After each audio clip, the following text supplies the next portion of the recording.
그리스도인이 마지막 때를 사는 방법. 말씀 살펴보기. 오늘 묵상 본문은 마가복음 13장 1절에서 13절입니다. 예수께서 성전에서 나가실 때에 제자 중 하나가 이르되 선생님이여 보소서, 이 돌들이 어떠하며 이 건물들이 어떠하니이까.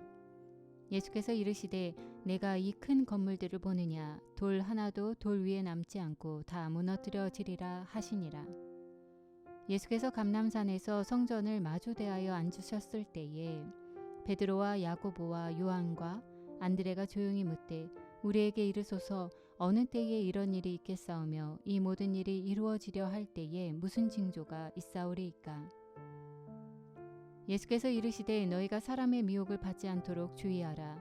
많은 사람이 내 이름으로 와서 이르되 내가 그라 하여 많은 사람을 미혹하리라. 난리와 난리의 소문을 들을 때에 두려워하지 말라. 이런 일이 있어야 하되 아직 끝은 아니니라. 민족이 민족을, 나라가 나라를 대적하여 일어나겠고 곳곳에 지진이 있으며 기근이 있으리니 이는 재난의 시작이니라. 너희는 스스로 조심하라. 사람들이 너희를 공회에 넘겨주겠고 너희를 회당에서 매질하겠으며 나로 말미암아 너희가 권력자들과 임금들 앞에 서리니 이는 그들에게 증거가 되려 함이라. 또 복음이 먼저 만국에 전파되어야 할 것이니라. 사람들이 너희를 끌어다가 넘겨줄 때에 무슨 말을 할까 미리 염려하지 말고 무엇이든지 그때에 너희에게 주시는 그 말을 하라.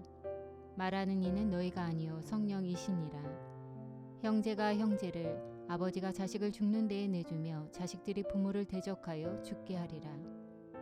또 너희가 내 이름으로 말미암아 모든 사람에게 미움을 받을 것이나 끝까지 견디는 자는 구원을 받으리라. 오늘의 팁. 헤롯 성전의 터는 축구장 25개의 크기에 해당하고 건물은 기존 성전의 3배였습니다. 헤롯은 8년에 걸쳐 100만 톤의 돌을 가져와 성전을 지었습니다. 예수님 시대의 성전산은 세계 최대의 인공산이었습니다. 성전산의 둘레는 약 1.6km였고 하나의 석재층에 800개에서 1000개의 돌이 사용되었으며 그 무게는 개당 4톤이나 되었습니다.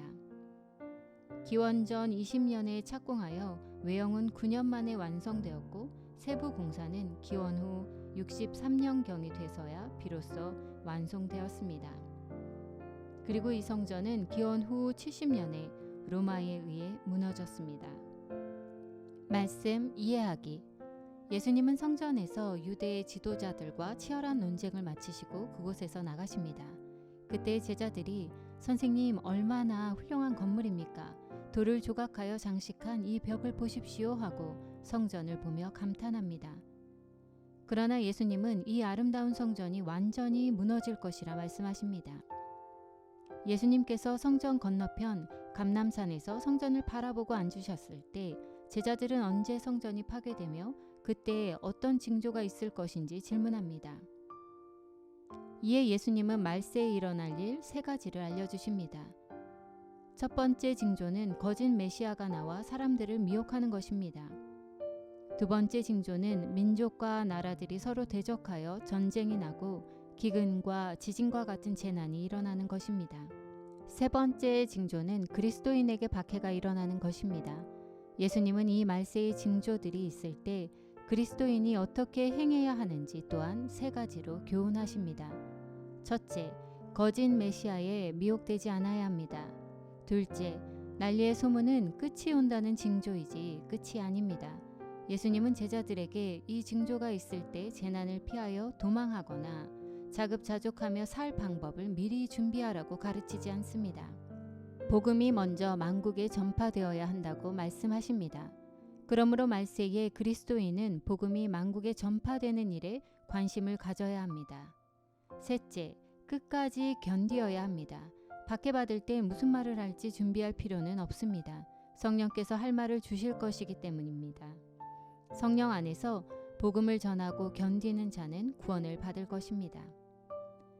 마가복음은 네로 황제에게 박해받는 원독자들에게 예수님을 향한 믿음을 버리라고 미혹하는 거짓 가르침에 현혹되지 말고 믿음으로 끝까지 견디며 복음을 전하는 삶을 살아야 한다고 교훈하고 있습니다.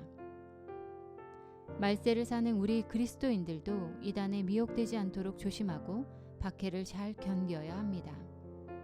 예수님을 믿기 때문에 박해를 받는 것은 이상한 일을 당하는 것이 아닙니다. 말세에 당연히 일어나는 일입니다.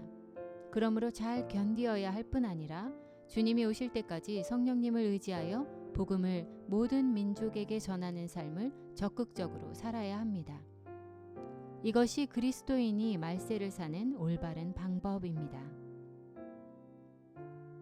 말씀 따라 살아가기. 당신이 예수님을 믿기 때문에 사람들에게 미움을 받는 일이 있습니까? 성령님을 의지하여 잘 견디어야 합니다. 그리고 당신은 모든 민족에게 복음을 전하기 위해 무엇을 하고 있습니까? 그리고 무엇을 해야 합니까? 말씀대로 기도하기. 예수님을